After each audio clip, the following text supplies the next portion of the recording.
Hello guys, welcome to my channel solution. So நம்ம வந்து 6.0 sums வந்து continue பண்ண போறோம். So already last video 5th sum பார்த்தோம். So இந்த வீடியோல 3rd and 4th sum பார்ப்போம். So from the top of the tower 60 meters high, the angle of depression of the top and bottom of the vertical lamp are observed to be 38 degrees and 60 degrees respectively. Find the height of the lamp post. So lamp போஸ்ட்டோட height கேட்குறாங்க. So என்ன சொல்கிறாங்கன்னா first ஒரு tower இருக்குது, அந்த டவரோட height வந்து 60 மீட்டருங்கிறாங்க.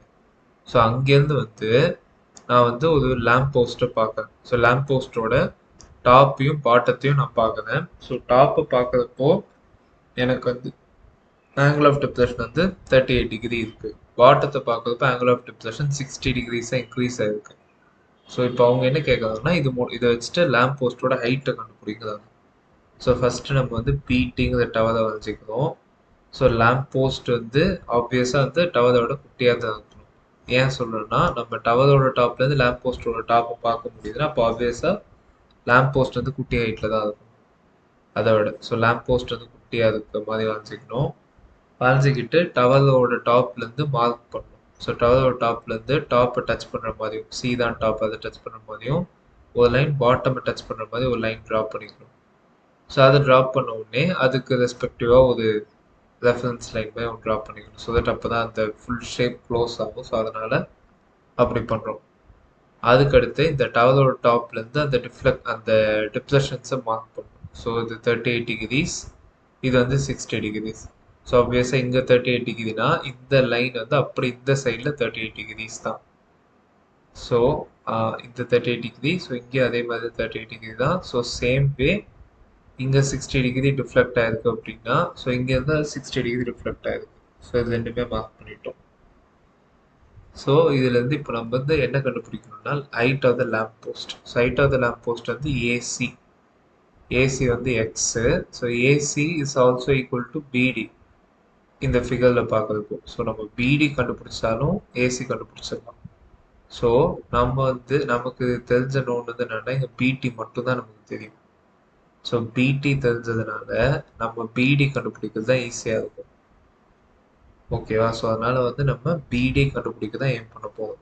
So first டிஏபிங்கிற பார்ட்லேருந்து பார்க்கலாம். So from DAP டோட்டலாக இந்த இடத்துல டேன் எடுக்கும். ஏன்னா நோன் நமக்கு தெரியும், அன்னோன் வந்து ஏபி தெரியாது. ஸோ ரெண்டும் ரிலேட் பண்ணுற ஒரே ஆள் டேன் தான். So tan 60 degrees is equal to opposite PT 60 meter by adjacent AB unknown. AB தெரியாது. So tan 60 is equal to root 3. So AB is equal to 60 by root 3 வந்துரும். So 60 by root 3ல 60 எப்படி எழுதலாம்? 3 times of 20. கரெக்டா? So 3 times of 20ல 3 எப்படி எழுதலாம்? root 3 times of root 3. So √3 into √3 இதுக்கு நியூமரேட்டரில், கீழே டினாமினேட்டரில் வெறும் √3 இருக்குது. ஸோ ஒரு √3 இன்னொரு √3 கேன்சல் பண்ணால் நமக்கு கிடைக்க போகிறது வந்து 20 √3 மீட்டர். ஸோ இப்படி பண்ணணும்னு அவசியம் இல்லை. ஈவன் நம்ம டேரெக்டாக 60 by √3 டிவைட் பண்ணிட்டு போயிடலாம். பட் ஜஸ்ட் சிம்பிளிஃபிகேஷன் தான் இப்படி பண்ணியிருக்கோம், 20 √3 மீட்டர். ஸோ நமக்கு இப்போது ஏபி டிஸ்டன்ஸ் கிடச்சிருச்சு. ஸோ ஏபி டிஸ்டன்ஸ் தான் இந்த ஃபிகரில் பார்க்குறது சிடி டிஸ்டன்ஸ்க்கு ஈக்குவலாக இருக்கும். கரெக்டாக? ஸோ சிடியுமே 20 √3 தான். ஸோ நம்ம இப்போ என்ன பண்ண போகிறோம்னா நெக்ஸ்ட்டு டிசிடி இந்த ட்ரையாங்கிள். ஸோ இந்த டிசிடியில் டேன் எடுக்க போகிறோம்.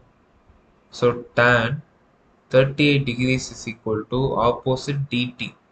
டிடி நமக்கு தெரியாது.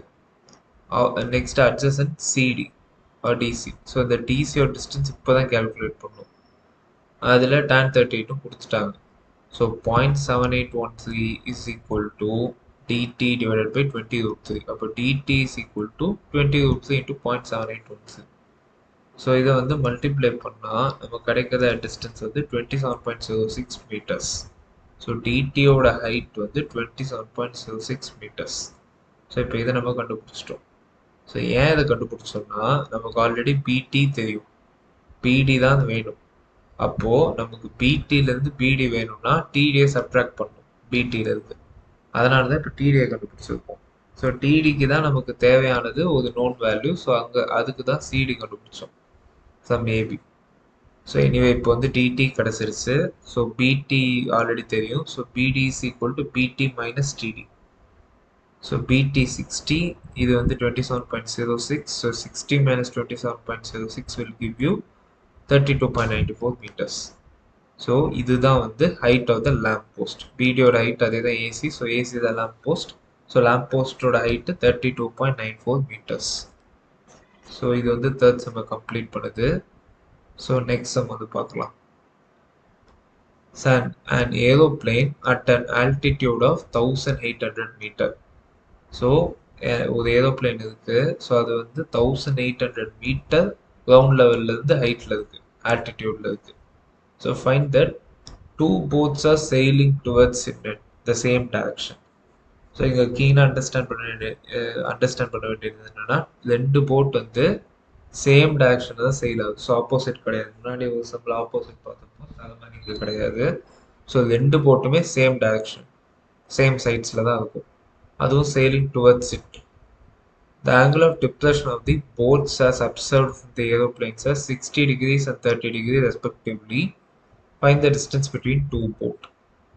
ஸோ இதுதான். ஸோ ஃபஸ்ட்டு நம்ம வந்து இதுக்கு டயக்ராம் வரையலாம். ஸோ OA தான் ஓங்கிறது கிரவுண்ட் லெவல், ஏங்கிறது தான் ஏரோப்ளேன் இருக்க பொசிஷன். ஸோ 1800 மீட்டர் ஹைட்டில் இருக்க மாதிரி வரைஞ்சிருக்கும்.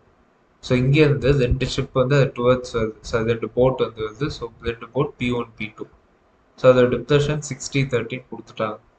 ஸோ நம்ம எது வந்து 30 எது 16 நம்ம பார்க்கணும்னா, ஸோ எந்த ஆப்ஜெக்ட் வந்து டாப்பை விட தூரத்தில் இருக்கும், ஸோ அதுதான் வந்து லெஸ் ஆங்கிள் ஆஃப் டிப்ரெஷனாக இருக்கும். எது ரொம்ப கிட்ட நெருங்கிட்டே வருதோ அப்போ தான் ஆங்கிள் ஆஃப் டிப்ரெஷன் இன்க்ரீஸ் ஆகிட்டே போகும். ஸோ அப்போனால நமக்கு 30 டிகிரிஸ் டிப்ரெஷனில் இருக்கிற போட்டு தான் வெளியில் இருக்கணும். 60 டிகிரி டிப்ரெஷனில் இருக்க போட்டு அதுக்கு முன்னாடி வரும். ஸோ அப்படி நம்ம ட்ரா பண்ணிக்கிட்டா, ஸோ 30 டிகிரி டிப்ரெஷனில் ஸோ P2. ஸோ அதனால் இங்கே ஆங்கிள் P2. நெக்ஸ்ட்டு 60 டிகிரி டிப்ரெஷனில் B1 இருக்க மாதிரி. ஸோ இங்கே ஆங்கிள் வந்து 60 டிகிரி ஃபார் B1. ஸோ இவ்வளோ தான் இதில் டயக்ராமே. அவங்க கேட்குறது just distance between two boats. So B1 B2 தான் கேட்குறாங்க. ஸோ நமக்கு ஆப்வியஸாக இப்போ இந்த சம்மில் நோன் வந்து ஒன்றே ஒன்று தான், OA. அன்னோன் வந்து B1 B2 தேவை. OB1 நமக்கு தெரியாது, OB2ங்கிற ஃபுல் டிஸ்டன்ஸும் தெரியாது. ஸோ ஃபஸ்ட்டு நம்ம என்ன கண்டுபிடிக்கணும்னா OB2 தான் கண்டுபிடிக்கணும். ஏன்னா OB2 கிடைச்சாதான் நம்மளால B1 B2 எடுக்க முடியும். ஸோ அதனால முதல்ல OB2 கண்டுபிடிக்கணும். So from AB2O. So from இந்த பார்ட் AB2O, இந்த டோட்டலாக இதில் வந்து tan 30 எடுத்தால் ஆப்போசிட் வந்து OA, அட்ஜசன்ட் வந்து OB2. ஸோ OA வந்து 1800, OB2 வந்து தெரியாது ஆன்சர். tan 30 வந்து 1/√3. ஸோ அப்போ OB2 is equal to 1800 into √3 meters. So OB2 கிடச்சிருச்சு. நெக்ஸ்ட் வந்து இப்போ OB2 கிடச்சிருச்சு. ஸோ நெக்ஸ்ட் நமக்கு தேவையானது OB1. ஏன்னா OB1 தெரிஞ்சிட்டா தான் B1 B2 சிம்பிளாக இருக்கும். ஸோ OB1 கண்டுபிடிக்கணும்னா இந்த ட்ரையாங்கிளை கன்சிடர் பண்ணும். From AB1O. So from AB1O tan 60 degrees is equal to opposite OA by adjacent OB1. So அப்போ tan 60 √3. √3 is equal to 1800 by OB1 னா அப்போ OB1 is equal to 1800 by √3 meters. So OB2 இப்போ எனக்கு கிடச்சிருச்சு, OB1 கிடச்சிருச்சு. So அப்போ B1 B2 வந்து எப்படி கண்டுபிடிக்கணும்? OB2 minus OB1. So OB2 1800 √3 metre minus 1800 by √3 metre. So அதில் 1800 காமன் எடுத்துட்டா √3 minus 1/√3 உள்ளே வந்துடும். ஸோ இதே எப்படி சால்வ் பண்ணலாம்? √3 into √3 3 ஆகிடும், -1 2 ஆகிடும், 2/√3 ஆகிடும். ஸோ 2/√3னா அப்போ 3600 by √3 ஆகிடும். ஸோ அதையும் வந்து நம்ம எப்படி எழுதலாம்னா இப்படி எக்ஸ்பேண்ட் பண்ணிக்கலாம். 3 into 600 into 2. ஸோ இப்படி எக்ஸ்பேண்ட் பண்ணிட்டு √3 இப்படியே வச்சுக்கிட்டு இந்த √3 இந்த 3 கேன்சல் பண்ண ட்ரை பண்ணால் அப்போ நியூமரேட்டரில் √3 ஆகிடும், டினாமினேட்டர் நல்லா ஆகிடும். ஸோ அப்போது நியூமரேட்டரில் √3 into 1200. √3யோட வேல்யூ மல்டிப்ளை பண்ணால் நமக்கு கிடைக்க போகிற டிஸ்டன்ஸ் பிட்வீன் டூ போட்ஸ் வந்து 2078.46 meters. ஸோ இதுதான் வந்து ரெண்டு போர்ட்டுக்கான டிஸ்டன்ஸ். ஸோ அதை நம்ம எப்படி கண்டுபிடிச்சோம்னா முதல்ல OB2 எவாலுவேட் பண்ணிட்டோம், அதுக்கடுத்து OB1 பண்ணோம். ஸோ இது ரெண்டுத்தையும் பண்ண உடனே நமக்கு ஆப்வியஸாக B1 B2 அதை டிஃப்ரென்ஸ்லேருந்து எடுத்துக்கலாம். ஸோ இதே மாதிரி சம்ஸ் தான் மோஸ்ட்லி வரும். ஸோ நம்ம என்ன அண்டர்ஸ்டாண்ட் பண்ணணும்னா டயக்ராம் டிராயிங் மட்டும் கரெக்டாக பண்ணிக்கணும். ஏன்னா டயக்ராம் தப்பாக இருந்துச்சுட்டா அதுக்கடுத்து என்ன போட்டாலுமே ஆன்சர் தப்பாக தான் இருக்கும். ஸோ டயக்ராம் டிராயிங் தான் இதில் மெயினே, மீதி எல்லாமே ஆல்மோஸ்ட் சிம்பிள் தான். So that's all for this videos. Next வீடியோஸில் இந்த எக்ஸசைஸோட ஃபர்தர் சம்ஸ் பார்க்கலாம். அது வரைக்கும் லைக் பண்ணுங்கள், ஷேர் பண்ணுங்கள், சப்ஸ்கிரைப் பண்ணுங்கள். தேங்க்யூ.